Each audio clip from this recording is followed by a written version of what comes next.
it's been a little while. So February has not been a good month for me. I had some like mental health issues where I just wasn't feeling up to doing a lot of things or really engaging the world, and as such I didn't post anything on my YouTube channel.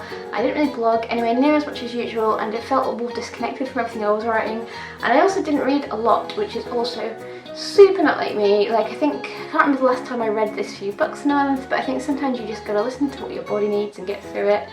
And now it's March and I'm feeling so much better, so let's just get on and I'll show you what I read. Also, slight change of background here. And in my last video I was complaining that my background was boring, so I don't know, something a bit more visual. There's a bookshelf, I'm talking about books, why not?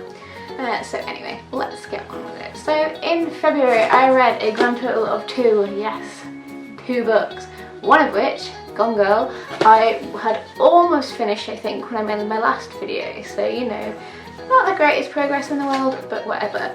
So Gone Girl, in case you don't know somehow, is this like book that took over the world in the last few years. I don't know when it came out, 2015, 2014 or something.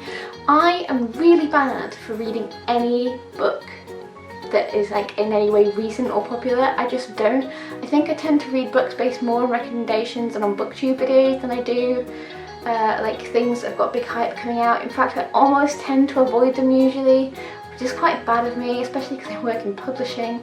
But eventually, after I read The Girl on the Train on holiday last year, because people kept telling me how good that was, people kept telling me that this was better, so I thought, you know what, just give it in and bloody read it, and actually I really enjoyed it.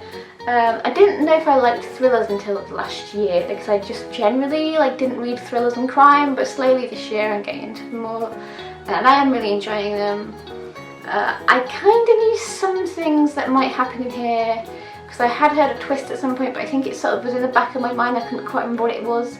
But as things were unfolding, I kind of guessed for the most part where things were going to go, and I don't know if that's because, like I say, I had a spoiler and then forgotten about it, and it was just sort of in my brain, or whether it was just maybe a bit more obvious than it was led out to be. I thought the characters were mega interesting in this, some really interesting portrayals.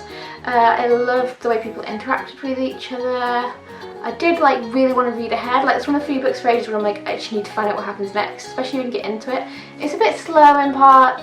There's a lot of characters that aren't very sympathetic. I don't have a problem with that. And on the whole, I just really enjoyed it. So maybe I'll read more thriller type stuff in the future. And the second and only book that I read this month is this one. You're probably less likely to have heard of this. It's called The Burning Ground by Adam O. Ridden. I'm not sure how to say this. Again, full disclaimer, I work for the publisher who published this. They had a few free copies. I took one, and you know, they don't know I'm doing this, just doing it for fun. So this is a collection of short stories by this guy who I think is normally a poet.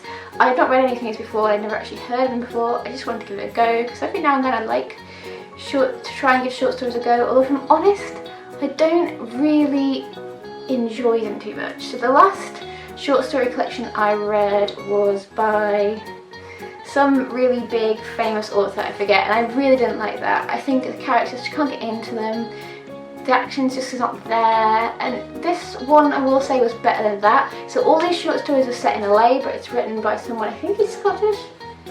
He's definitely British either way, and so some of them were like all short story collections, it was a little bit hit and miss for me personally. Some I really enjoyed, some less so, some I felt could have been bigger stories. So yeah, I always struggle to review these kind of things, so it feels like you're reviewing a lot of smaller books in one. But on the whole, yeah, give it a go. If you're into short stories, I think you'd like it. It's a really interesting author. You can kind of get that poetic sense you get from his other works coming through, so definitely worth a try if you're into that, but I wouldn't rush out and buy it necessarily for myself again. I actually did kind of read one other book this month, but I'm not counting it, and here's why. So on the last day of February, I was mega close to finishing a book, and I wanted to finish it before the next month, so I stayed up all night and finished the last few pages. But when I finished it, it was like 20 past midnight or half past midnight, and I was like, well, this counts, I'm not going to sleep, it still counts as February, it's fine. But then I realised that Goodreads would class it as a March title, and that would bug me if I dated it as a February title and not a March title. So we're already well ahead in that, so I'm going to slot that into March's roundup, and then hopefully we'll be good. I'll be one book ahead already. So let me know what you're reading. Let me know if you have read any of these two. I'm guessing a lot of people have read this, but probably less so this. If you have any advice on organising book storage, no, I'm kidding.